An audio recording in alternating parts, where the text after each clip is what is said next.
Well, it's wonderful to be here in Tokyo and to participate in this workshop with some very important thinkers on the topic of REDD Plus and how to succeed in achieving the goals of reducing emissions from deforestation and forest degradation globally.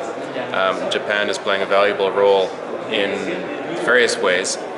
through research, through their research organizations of the government, as well as through their programs like the JICA programs in countries like Indonesia.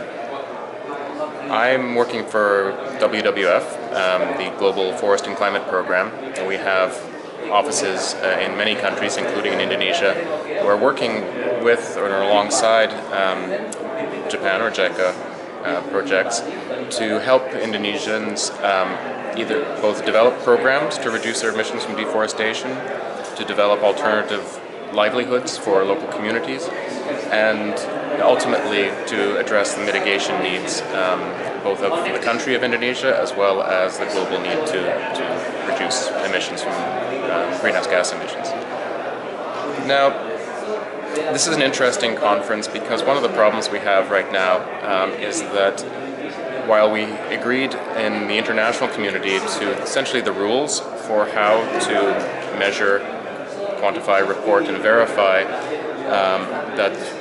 deforestation has been avoided or reduced or forest degradation has been reduced, the missing link is to adequate and sustainable sources of finance. Now, there are countries who are showing great leadership, such as Norway,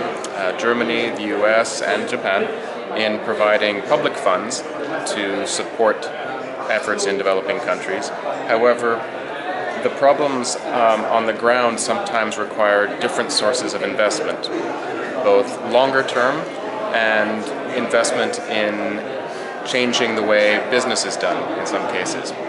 One of the interests from WWF point of view right now is, in addition to working with multilateral development banks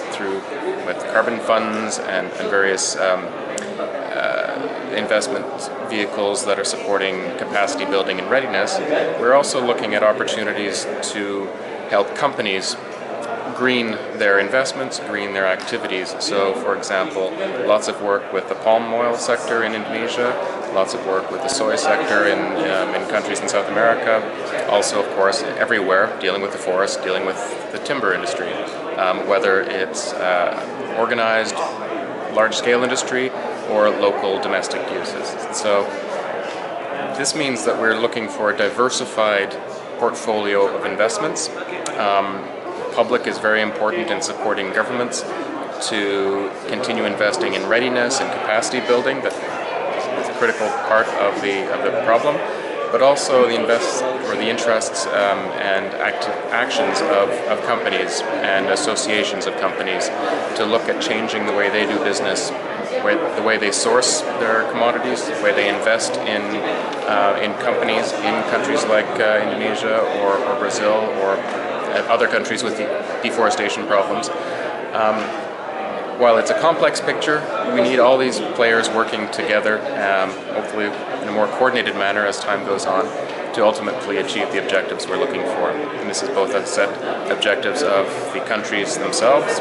of developing countries with deforestation issues, as well as the interests of the global community in addressing climate change.